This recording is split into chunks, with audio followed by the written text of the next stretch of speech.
In a land scorched dry by 3 years of failed rains, the barren earth that should be growing crops has been turned to dust.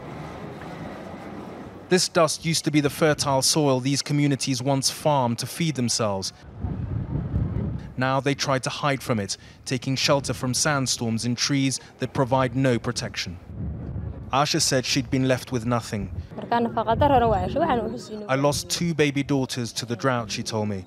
My husband lies sick at home, unable to get up. I've come here for help.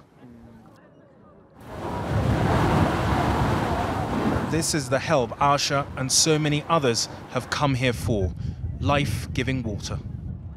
This is where the aid is most needed, in some of the remotest parts of Somaliland, to communities who are not only vulnerable, but living in the harshest of conditions.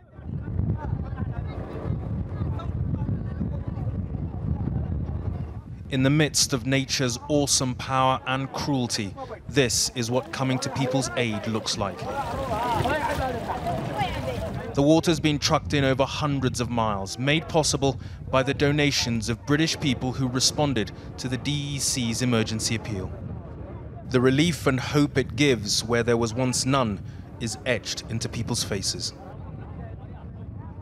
Ahmed Adam Mohammed is head of operations for the UK charity ActionAid. He told me the aid had kept many alive, but there was still a long way to go. That aid has actually saved the lives of many people who have actually been dead by today as we speak. But then it doesn't mean that it has already completely been alleviated.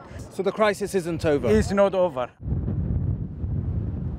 We travelled further into eastern Somaliland. Getting aid to such regions is no easy task, but these are the communities who need it most. Nomadic settlements relied on their herds for income and food, but they've lost almost 90% of their animals to the drought. These supplies from UK agencies of flour, rice, cooking oil and sugar is what feeds them now. Asha Haji Farah's family is one of 500 here that get 25 kilos of supplies every month. The reality, however, is that it doesn't just feed them. There are others arriving all the time. And so the supplies that she carries to her home, and which is meant just for them, is shared with several other families. It's the same for everyone else. She told me that her message to the people in Britain is, thanks to you, this food has helped us so much. But still, there are many who are in need. We need your help. This aid, bought with British public donations and now beginning to be delivered in these remote regions of Somaliland, is a lifeline that arrived just in time to avert famine.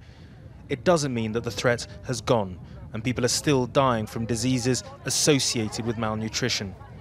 If the rains fail again in the coming months, millions more will be at risk and in need of more assistance that only this kind of lifeline can give. Rageh Omaar, News at 10, Eastern Somaliland.